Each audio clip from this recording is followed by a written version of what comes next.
Hello everyone, welcome to सीख study smartly. मैं हूं बलजिंदर सिंह। एक बार फिर से मेरे यूट्यूब चैनल पर आप लोगों का स्वागत करता हूं।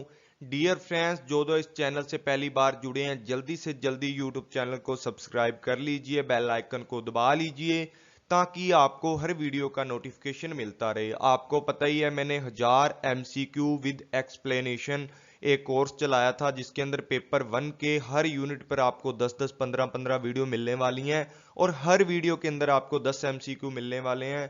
तो जल्दी से जल्दी जो लोग पहली बार इस वीडियो को देख रहे हैं, जल्दी से जल्दी पिछली वीडियो भी देख लें और चैनल को सब्सक्राइब कर लीजिए ताकि आपको हर वीडियो का नोटिफिकेशन टाइमली मिले। तो आज हम करने वाले हैं कम्युनिकेशन के ऊपर 10 क्वेश्चन। डियर फ्रेंड, जो भी इन वीडियो को देखेगा, मैं जो स्टार्टिंग की वीडियो है, पार्ट नंबर 1 है, 2 है, 3 है, इनके अंदर बिल्कुल बेसिक क्वेश्चन रखूंगा और आगे आने वाली जितनी भी वीडियो हैं उनके अंदर मैं आपको मॉडरेट लेवल के, उसके बाद हाई लेवल के, मतलब हम जीरो लेवल से लेकर एडवांस लेवल तक पहुंचेंगे और अच्छे अच्छे एमसीक्यू को डिस्कस करेंगे विद एक्सप्लेनेशन। तो स्टार्ट करते हैं। तो डियर फ्रेंड्स, आपका क्या बेनिफिट होने वाला है? जो इस कोर्स को देखेगा, आपकी रिवीजन हो जाएगी। बेस्ट कोर्स है ये। 1000 से 1500 MCQ आपके साथ डिस्कशन किए जाएंगे। हर यूनिट के अंदर आपको 10 क्वेश्चन मिलेंगे और हर यूनिट के ऊपर 10 क्लासेज मिलने वाली हैं आपको, 10 से 15 क्लासेज। और इंग्लिश और हिंदी दोनों में आपको इसकी PDF मेरे टेलीग्राम चैनल पर मिल जाएगी। आप मेरे टेलीग्राम चैनल को ज्वाइन करने के लिए डिस्क्रिप्शन में आपको लिंक मिल जाएगा या मेरे यूट्यूब चैनल के अबाउट में आपको उसका टेलीग्राम चैनल का लिंक मिल जाएगा और डीपली डिस्कशन की जाएगी। तो स्टार्ट करते हैं आज की जो हमारी क्लास है। तो सबसे पहला क्वेश्चन हमारे सामने असर्शन एंड रीजन का है। यहाँ पर बोला गया classroom communication is the translational process, और यहाँ पर इसका रीजन है कि a teacher does not operate under the assumption that student respond are purposive. तो यहाँ पर असर्शन एंड रीजन वाले क्वेश्चनों की बात करते हैं। यहाँ पर हमारे सामने दो स्टेटमेंट होती हैं। अगर तो दोनों एक दूसरे से मैच करती हैं, जो इसका असर्शन है, जिसको एलिगेशन बोला जाता है, अगर एलिगेशन अपने रीजन को लाई कर रहा है या रीजन अपने एलिगेशन को लाई कर रहा है, तो यहाँ पर नंबर 1 को आंसर है वो हमारा सही हो जाता है। कोई भी क्वेश्चन हो, चाहे कि ए और बी आर ट्रू है और उसका रीजन है, जो असर्शन का जो रीजन है वो उसकी करेक्ट एक्सप्लेनेशन है अपने असर्शन की, जो रीजन है ना वो अपने असर्शन की करेक्ट एक्सप्लेनेशन है। लेकिन जब ये दोनों आपस के अंदर मैच नहीं करती, तो तब हमें क्या करना पड़ता है? इसको अलग से देखना पड़ता है और उसके हिसाब से क्या करना पड़ता है? हमें आंसर को चूज करना पड़ता है। तो हमारे सामने असर्शन क्या दिया गया है कि जो क्लासरूम कम्युनिकेशन है इज ए ट्रांसलेशनल प्रोसेस, जो एक क्या होती है? व्यवहारिक प्रक्रिया है। और नंबर 2 पे बोला गया कि एक शिक्षक इस धारणा के तहत काम नहीं करता कि छात्रों की प्रतिक्रिया उसका उद्देश्य है, मतलब उद्देश्यपूर्ण है। तो यहां पर बात करते हैं कि कोई भी क्लासरूम का कम्युनिकेशन होता है वो क्या होता है? ट्रांसलेशनल प्रोसेस होता है। भी हाँ, वहां पर दो, एक टीचर के द्वारा बोला जाता है और बच्चों के द्वारा भी वहां बोला जाता है। ट्रांसलेशनल प्रोसेस क्या होता है? जहां पर हम संदेशा भेजते हैं किसी को भी, और यहाँ पर एक टीचर के द्वारा क्या किया जाता है? स्टूडेंट को संदेशा भेजा जाता है या स्टूडेंट को कुछ ना कुछ सिखाया जाता है, कम्युनिकेट किया जाता है स्टूडेंट के साथ। लेकिन स्टूडेंट भी कुछ ना कुछ कम्युनिकेट करते हैं। लेकिन यहाँ पर यह बात जरूरी नहीं कि एक टीचर है जो भी वो इस बात को सोचकर या इस बात को अजम्पशन लेकर चलता है कि बच्चे उसका रिस्पॉन्स करेंगे। देखो, कई बार क्या होता है, हमारा क्या होता है, कोई भी टीचर है क्लास में जाता है और एक दो बच्चे तो उनका रिस्पॉन्स करते हैं, सारे के सारे बच्चे रिस्पॉन्स नहीं करते होते। कई बार सारे के सारे बच्चे तो गुड मॉर्निंग भी नहीं बोलते टीचर को। तो इस तरीके से हम बात कर लेते हैं कि एक टीचर ये अजम्पशन मानकर कभी भी क्लासरूम में कम्युनिकेट नहीं करता कि उसको बच्चे रिस्पॉन्स देंगे। तो इसका जो सही आंसर है वो क्या हो जाएगा? नंबर 3 इसका सही आंसर हो जाएगा, क्योंकि ए नंबर हमारी जो असर्शन है वो हमारा ठीक है यहाँ पर, लेकिन इसका रीजन ठीक नहीं है। तो यहाँ पर हमारा 3 नंबर आंसर है वो ठीक हो जाएगा। तो 2 नंबर क्वेश्चन की बात करते हैं। Which of the flowing set of statement is correct by describing the human communication process, की ह्यूमन कम्युनिकेशन प्रोसेस को कौन कौन सी स्टेटमेंट क्या करती हैं? सही प्रूफ करती हैं। Non verbal communication can be stimulate ideas. भी जो नॉन वर्बल कम्युनिकेशन होता है कि वो हमारे आइडियाज को स्टिमुलेट कर सकता है भाई, बिल्कुल कर सकता है। जैसे मान लो आज ठंडी हवा चल रही है बहुत जोरों से, ठीक है, हम छत पर गए और एक अच्छी सी अंगड़ाई ली और साथ में चाय का कप पकड़ कर खड़े हैं और चुस्कियां ले लेके चाय पी रहे हैं, और क्या होता है कि तेज से हवा का बुल्ला आता है, मतलब हवा चल रही होती है तेजो तेज, तो हम लोग क्या बोलते हैं कि आज कितना अच्छा मौसम है। देखो नॉन वर्बल कम्युनिकेशन था यहाँ पर, जो हवा थी उन्होंने हमारे विचारों को क्या किया, स्टिमुलेट किया है। मतलब उन्होंने हवा का झोंका आया, हमें अच्छा लगा, तो उसने स्टिमुलेट किया, और हमें बाद में रिस्पॉन्स में क्या सोचा कि हाय कितनी अच्छी हवा चल रही है। तो नॉन वर्बल जो कम्युनिकेशन था वो क्या करता है, स्टिमुलेट करता है हमारे आइडियाज को। उसके बाद बात करते हैं कि communication is a learn ability. भी ह्यूमन कम्युनिकेशन प्रोसेस के अंदर देखा जाए ना, तो लर्न एबिलिटी नहीं हो सकती। हम लोग कम्युनिकेशन की हर चीजों को सीखते नहीं है, बहुत सारी ऐसी भी चीजें होती हैं जो हमें पता लग जाती हैं, खुद ब खुद पता लग जाती हैं, लर्न करने की जरूरत ही नहीं होती। उसके बाद बात करते हैं यहाँ पर कि communication is a not a universal panacea. Panacea क्या होता है, जो संचार है एक सार्वभौमिक रामबाण नहीं है भाई, है संचार ना होता तो कुछ भी ना होता, तो ये चीज भी सच है। तो यहाँ पर ए आंसर भी सही होगा और बी नहीं है, सी ठीक होगा। उसके बाद बात करते हैं communication is a can not break down, ये भी सही बात है भाई, जो संचार है ब्रेक डाउन नहीं कर सकता कभी भी। संचार के अंदर बहुत सारी चीजें हम लोग वैसे ही सीखते हैं, और आजकल ना कम्युनिकेशन हो गया, टीचिंग एप्टीट्यूड हो गया, रिसर्च हो गया, उसकी कैरेक्टरिस्टिक वगैरह आती है ना, ऐसे क्वेश्चन हमारे नेट के अंदर ना बहुत ज्यादा आते हैं, तो इन चीजों का ध्यान रखना है भी। उसके बाद बात करते हैं कि more communication means more effective learning by student. कि मोर कम्युनिकेशन करते हैं तो हम लोग क्या करते हैं, किसी भी चीज के डीपली तक जाने की कोशिश करते हैं, सवाल पर सवाल करते हैं क्लास के अंदर, या कुछ भी कोई भी पर्सन है दूसरे पर्सन से सवाल पर सवाल करता है, तो वो मोर कम्युनिकेशन का मतलब होता है हम इफेक्टिव तरीके से सीखना चाहते हैं, उसके ऊपर क्वेश्चन बाय क्वेश्चन करके उसको डीपली से समझना चाहते हैं। उसके बाद बात करते हैं value of what is learn through classroom communication is not an issue for student. कि यहाँ पर बात की जाती है कक्षा संचार के माध्यम से जो सीखा जाता है उसका मूल्य छात्रों के लिए कोई समस्या नहीं है भाई। कक्षा के माध्यम से जो भी चीज सीखते हैं, कम्युनिकेट करते हैं टीचर के साथ, तो वो क्या इशू रखेगा एक स्टूडेंट के लिए, स्टूडेंट के लिए तो फायदा ही होगा। तो ये भी बात एकदम सही है, और ये भी बात सही है कि जब ज्यादा कम्युनिकेशन करते हैं, तो यहाँ आंसर नंबर हमारा 4 सही हो जाएगा। तो यहाँ हमारा आंसर नंबर 4 है, एकदम से करेक्ट है। तो यहां पर बात करते हैं असर्शन एंड रीजन वाला, क्वेश्चन नंबर 3 आ चुका है हमारे सामने। To communicate well in the classroom is natural ability, इसका रीजन बोला गया है effective teaching in the classroom demand knowledge of the communication process. तो यहां बात करते हैं असर्शन की, कि जो कम्युनिकेशन करते हैं हम क्लासरूम में, कि एक अच्छे कम्युनिकेशन करने के लिए हमें एक नेचुरल एबिलिटी की जरूरत होती है क्लासरूम में भी। ऐसा तो नहीं होता कि कम्युनिकेशन जन्मजात होता है, कम्युनिकेशन जो भी है हम लोगों को सीखना पड़ता है। जो भी हम कम्युनिकेट करते हैं, दूसरे लोगों से बातचीत करते हैं, हम लोगों को सीखना पड़ता है, उसमें नेचुरल एबिलिटी की जरूरत नहीं होती। जो बंदा एकदम से जीरो है ना, अगर वो बंदा मेहनत करे, अच्छे इंस्टीट्यूट में पढ़े, वहां जाके सीखे कम्युनिकेट करना, तो बहुत अच्छा कम्युनिकेशन कर सकता है, एक मोटिवेशनल स्पीकर भी बन सकता है। तो नेचुरल एबिलिटी यहां पर गलत हो जाएगा, जो इसका असर्शन है वो यहां गलत है। रीजन देख लेते हैं, effective teaching in the classroom demands knowledge of the communication process. यहां पर हमें क्लासरूम में इफेक्टिव टीचिंग करने के लिए किस चीज की जरूरत होती है, एक अच्छी कम्युनिकेशन प्रोसेस की जरूरत पड़ती है।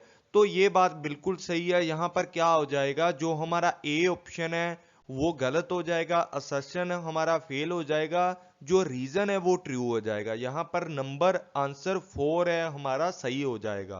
तो यहां पर 4 नंबर हमारा आंसर ठीक हो जाएगा। उसके बाद हम नंबर क्वेश्चन 4 की बात करते हैं। क्वेश्चन नंबर 4 के अंदर क्या पूछा गया है, listening to a lecture is, कोई भी लेक्चर सुनते हैं कॉलेज के अंदर तो उसको क्या बोला जाता है, informative listening, evaluative listening, empathic listening. तो इन तीनों में से कौन सी लिसनिंग होती है, चौथा था none of the none of these है, भी इनमें से कोई भी नहीं।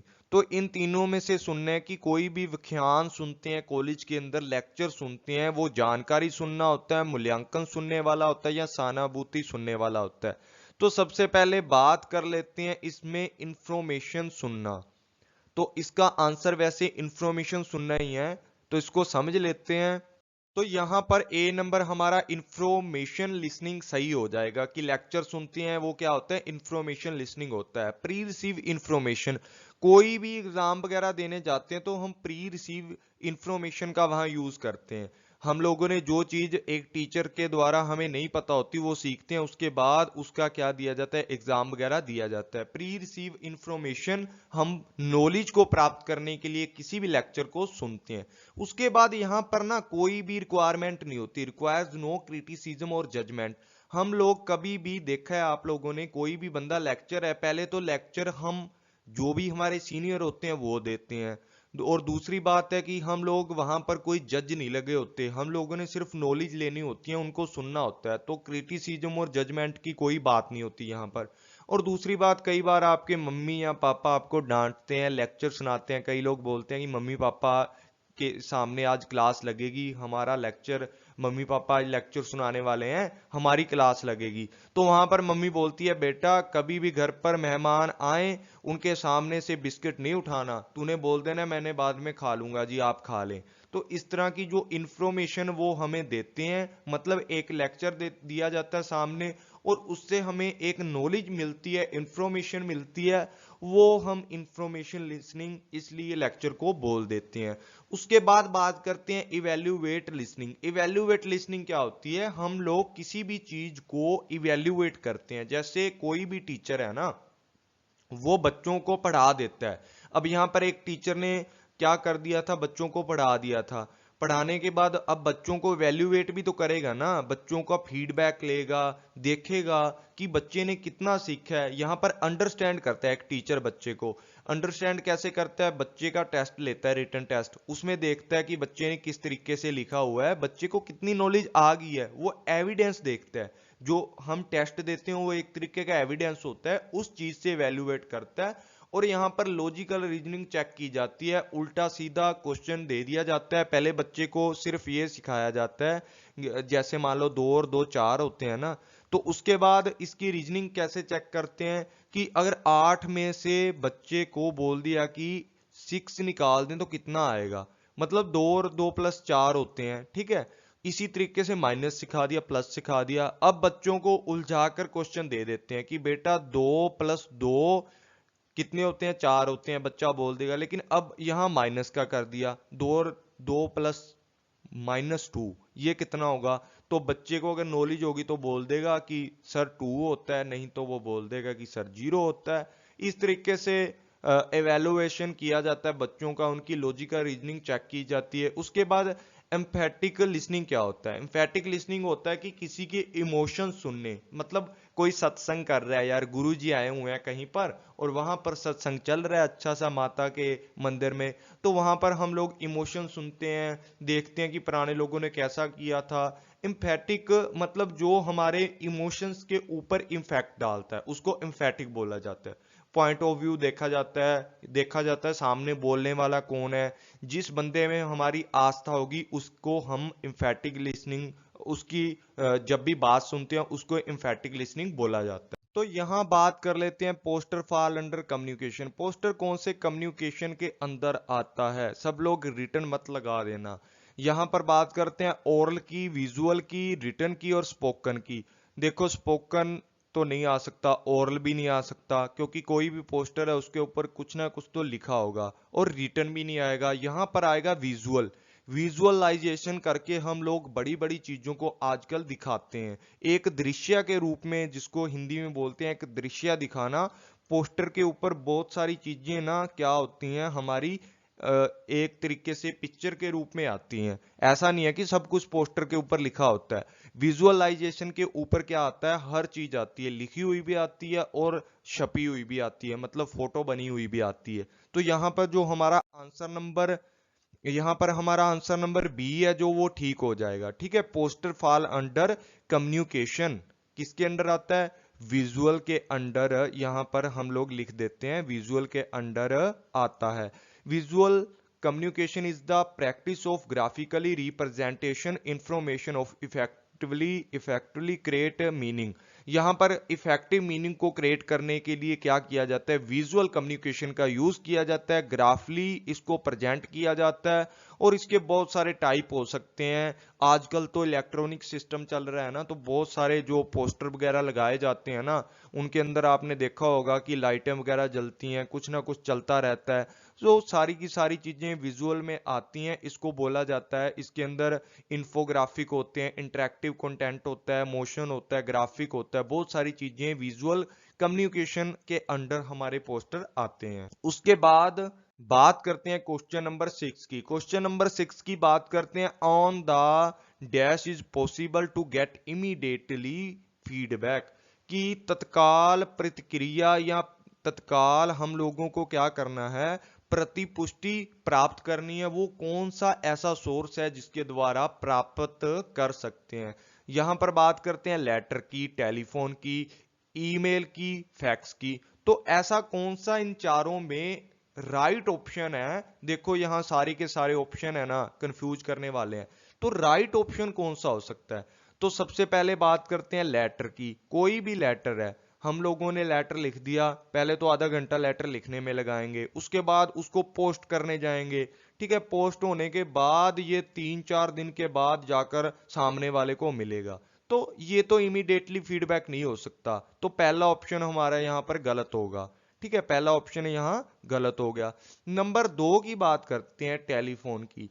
तो टेलीफोन के अंदर क्या होता है भाई, नंबर डायल किया, जहां मर्जी बैठा बंदा, कनाडा, अमेरिका, ठीक है, मैक्सिको, जहां मर्जी बैठा है, ऑस्ट्रेलिया में बैठा है, चाहे कहीं भी बैठा है ना, तो बस एक नंबर डायल करना है सामने वाले बंदे ने, बस साथ की साथ बात हो जानी है वहां पर। तो फीडबैक, इमीडिएटली फीडबैक लेने के लिए ये सबसे अच्छा है।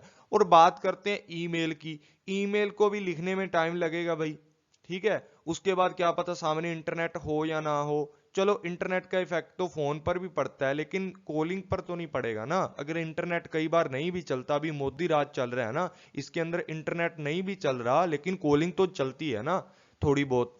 तो बात कर लेते हैं, टेलीफोन यहाँ पर एक राइट इमीडिएटली फीडबैक का एक सोर्स है।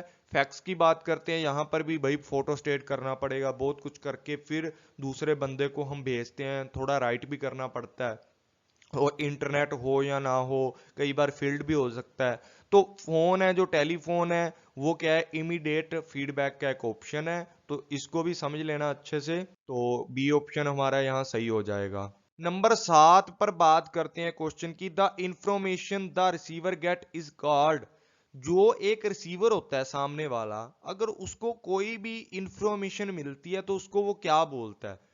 जो भी एक इंफॉर्मेशन लेने वाला रिसीवर है, अगर उसको कोई भी इंफॉर्मेशन मिलती है तो उसको क्या बोला जाता है, सोर्स बोला जाता है, बिल्कुल नहीं बोला जाता। इनपुट तो हम हमारी ओर से किसी को कोई चीज भेजते हैं उसको बोल सकते हैं इनपुट। ठीक है, हम किसी चीज में कुछ डालते हैं, इन करना, किसी चीज में डालना, वो होता है। आउटपुट की बात करते हैं, आउटपुट तो भाई पूरा प्रोसेस खत्म होने के बाद हमें पता लगता है।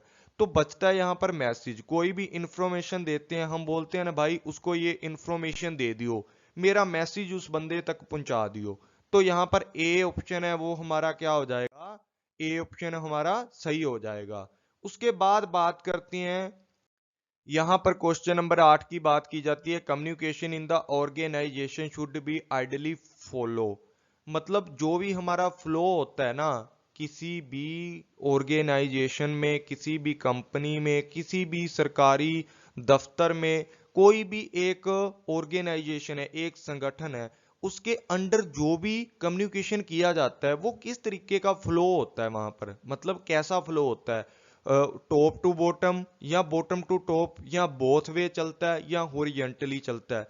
तो यहां पर बात करते हैं हम, हमारा जो ए ऑप्शन है वो बिल्कुल ठीक होगा। देख लेते हैं कैसे। कि भी कोई भी कंपनी है हमारी, यहाँ पर नंबर 1 आंसर है हमारा, ठीक है। कोई भी ऑर्गेनाइजेशन स्ट्रक्चर की बात की जाती है, यहाँ पर एक चेयरपर्सन होगा, उसके बाद वाइस चेयरपर्सन होगा, उसके बाद बोर्ड के मेंबर होंगे, फिर डिपार्टमेंट होंगे, कोई एकेडमिक है, डॉक्यूमेंटेशन वाला है, फाइनेंस वाला है, ठीक है, मार्केटिंग वाला है। इस तरीके से अलग अलग क्या होते हैं, डिपार्टमेंट होते हैं। उनके नीचे फिर डिपार्टमेंट हेड आएगा, फिर डिप्टी हेड आएगा, इस तरीके से होता है। तो यहाँ कौन सा प्रोसेस चलता है, किस तरीके का फ्लो चलता है, जो चेयरपर्सन है वो क्या करेगा, यहाँ पर सबको इंस्ट्रक्शन देगा, जितने भी बंदे इसके नीचे काम करते हैं। और वो किसको देगा, चेयरपर्सन हमारे वॉइस चेयरपर्सन को, वॉइस चेयरपर्सन बोर्ड मेंबर को देंगे, इसी तरीके डिपार्टमेंट में जाएगा। मतलब ये बंदा सबको एक इंस्ट्रक्शन देता है, ये बंदा अपने नीचे वाले सबको देता है, ये बंदा अपने नीचे वाले सबको देता है। तो यहां पर जो क्या होता है, एक टॉप से लेकर ना बॉटम तक जो हमारी प्रोसेस चलती है उसको बोला जाता है, जो भी एक ऑर्गेनाइजेशन क्या होता है, स्ट्रक्चर्ड वे में होता है। जहां किसी ऑर्गेनाइजेशन या स्ट्रक्चर वे की बात आए ना, वहां पर बात करते हैं टॉप टू बॉटम की। मतलब एक बंदा ऊपर है बैठा, वो सबको नीचे क्या दे रहा है, इंस्ट्रक्शन दे रहा है। तो ये बात आपको समझ लेनी है, जहां पर ऑर्गेनाइजेशन का मतलब ही एक स्ट्रक्चर्ड सिस्टम होता है। तो यहां पर एक ऑर्गेनाइजेशन की बात की जाए, वहां पर बात करते हैं top to bottom communication flow की। नंबर 9 क्वेश्चन की बात करते हैं कि press report refer to dash, की जो प्रेस रिपोर्ट होती है वो किसको संदर्भित करती है। तो यहां पर रिपोर्ट इन द न्यूज़पेपर, ये तो बिल्कुल नहीं आएगा, क्योंकि प्रेस वाले ही पहले न्यूज़ देते हैं, उसके बाद क्या बनता है, न्यूज़पेपर बनता है। तो यहां पर रिपोर्ट थ्रू द लेटर, कोई भी रिपोर्ट आ जाती है हमारे पास लेटर में, हम लोग क्या कर देते हैं, उस चीज को प्रेस के अंदर रिपोर्ट लिख देते हैं उसकी। मतलब रिटन लेटर आना चाहिए हमारे पास किसी चीज का। कोई भी न्यूज देने वाले होते हैं ना, वो अपने लोगों को भेजते हैं कहीं पर, जो भी कोई इवेंट हो जाता है, कोई परेशानी हो जाती है, किसी को कुछ भी हो जाता है, तो वहां एक पत्रकार पहुंच जाते हैं, पत्रकार साहब एक डायरी लेकर वहां पर एक लेटर टाइप लिखते रहते हैं, या मतलब जो भी सामने वाला इंफॉर्मेशन देता है वो लिखते हैं। उसके बाद उसको कैमरे पर दिखाया जाता है, सारी चीजों को, पूरी बातचीत को देखकर उसको बोला जाता है रिपोर्ट थ्रू लेटर। तो प्रेस रिपोर्ट को क्या बोला जाता है, रिपोर्ट थ्रू लेटर। उसके बाद तो ये दोनों वे आ ही जाते हैं कि दूसरे दिन समाचार पत्रों में रिटन कम्युनिकेशन हो जाता है, और उसी दिन वो अपने न्यूज चैनल पर चला देते हैं कि हमारे होनहार पत्रकार ने वहां गए और वहां के लोग ड्रग्स बेच रहे थे, ऐसा पकड़ा वैसा पकड़ा, जो भी आपको पता ही है, वो तो करते ही रहते हैं न्यूज़पेपर वाले, मोदी की खबर भी देते रहते हैं साथ में। तो ये चीज थी हमारी, जो रिपोर्ट होती है हमारी, प्रेस रिपोर्ट होती है, वो क्या होती है, रिपोर्ट थ्रू लेटर्स। लेटर के थ्रू जो रिपोर्ट आती है उसको बोला जाता है प्रेस रिपोर्ट, रेफर टू किसके द्वारा होती है, लेटर के थ्रू। उसके बाद क्वेश्चन नंबर 9 का हमारा आंसर है बी, ठीक था। उसके बाद क्वेश्चन नंबर 10 की बात करते हैं कि जो लिसनिंग है वो किस तरीके से बैडली इफेक्ट हो सकती है। जो हम सुनते हैं ना, कोई भी चीज सुनते हैं, वो किस तरीके से बैडली क्या हो सकती है, इफेक्ट हो सकती है। तो यहां पर बात करते हैं message overload exceed of listening material. भी कोई भी मैसेज है, ओवरलोड करके भेज दिया, कोई भी चीज है ओवरलोड करोगे एक्सीडेंट तो होगा ना। उसी तरीके से अगर कोई भी मैसेज दे रहे हैं, तो हम लोग ओवरलोडिंग बातचीत कर रहे हैं, सामने वाले को कैसे समझ आएगा। तो ये चीज हमारी गलत हो जाएगी, बैडली इफेक्ट यहां से होगा, ठीक है। तो नंबर 1 जो आंसर है हमारा ठीक होगा। नंबर 2 की बात करते हैं, हाई स्पीड ऑफ स्पीकिंग। अरे भाई, हाई स्पीड में बोलते रहोगे ना, सामने वाले के दिमाग से ऊपर जाता रहेगा, उसको कुछ समझ ही नहीं आएगा। तो ये भी हमारी लिसनिंग को क्या करती है, इफेक्ट करती है। सामने वाला अगर स्लो बात करेगा, अच्छे से समझाएगा, एक अच्छा कम्युनिकेटर होगा, तो वो हाई स्पीड में बात नहीं करता। जो अच्छा कम्युनिकेटर होता है, अच्छा टीचर होता है, कोई भी मोटिवेशनल होता है ना, वो बिल्कुल आराम से बात करता है, बिल्कुल सेंस के अंदर बात करता है। तो यहां पर हाई स्पीड है ना, वो भी यहां पर ऑप्शन है जो गलत हो जाएगा, बैडली इफेक्ट डालता है। तो ये भी हमारा यहां ठीक हो जाएगा। उसके बाद a sizable hearing loss physically problem. और यहाँ पर क्या होती है, साइकोलॉजिकल होगी, फिजिकली होगी, वो हमें प्रॉब्लम देती है ऐसी चीज। मान लो बड़े बड़े डीजे लगा दिए कहीं किसी हॉल पर, वहां हम लोग पढ़ाने लग गए, या कुछ ऐसा कर दिया कि बहुत लाउडली स्पीकर लगवा दिए किसी भी भाषण के लिए, कोई भी लेक्चर दे रहा है वहां पर बहुत बड़े बड़े स्पीकर लगवा दिए, वो हमें एक तो मेंटली क्या करेगा, लॉस करेगा, फिजिकली लॉस करेगा, हमें कानों से सुनना बंद हो जाएगा इतनी तेज आवाज से। तो ये भी हमारी लिसनिंग पर बैड इफेक्ट डालता है कि जब हम लोग बड़े आकार की जो भी मशीनरी लगा लेते हैं, कोई भी ऐसा स्पीकर यूज करते हैं भाषण के लिए जो हमारे शारीरिक फिजिकली चीज को हानि पहुंचाता है, हमारे कानों को हानि पहुंचाता है, उसका भी क्या होता है, इफेक्ट गलत जाता है हमारी बॉडी के ऊपर। तो यहाँ पर जो हमारा आंसर नंबर 4 है वो ठीक हो जाएगा कि ऊपर वाले तीनों क्वेश्चन है जो हमारे ऑप्शन है वो क्या कर रहे हैं, हमारे लिसनिंग को बैडली इफेक्ट कर रहे हैं। तो यहाँ पर आंसर नंबर डी है हमारा फोर्थ नंबर आंसर, उपरोक्त के सभी आ जाएंगे इसके अंदर। तो थैंक यू ऑल फ्रेंड्स, आज के लिए इतना ही था। आई होप कि आपको वीडियो अच्छी लगेगी और इसी तरीके से मैं आपके साथ नई नई वीडियो को शेयर करूंगा। तो थैंक यू ऑल, मिलते हैं अगली वीडियो के अंदर अच्छे अच्छे क्वेश्चनों के साथ। और साथ में डियर फ्रेंड्स, जिन लोगों ने पहली वाली टीचिंग और रिसर्च की वीडियो नहीं देखी, तो इसी क्वेश्चन को आप मेरी प्लेलिस्ट में जाकर, यूट्यूब की प्लेलिस्ट में जाकर चेक करें, वहां पर आपको सारी वीडियो मिलेंगी। साथ में टीचिंग का भी कोर्स मिलेगा, रिसर्च का भी मिलेगा, पीपल एंड डेवलपमेंट इन्वायरमेंट भी मैं जल्दी स्टार्ट करूंगा, बहुत लोगों की डिमांड आ रही है उसके ऊपर भी। और कुछ लोग बोल रहे हैं हिंदी के ऊपर, मतलब हिंदी लैंग्वेज में भी 2-3 कोर्स मैं लॉन्च करूंगा। तो मिलते हैं अगली वीडियो में अच्छे से और नए नए कोर्सों के साथ। तब तक के लिए thank you all friends, take care, bye bye.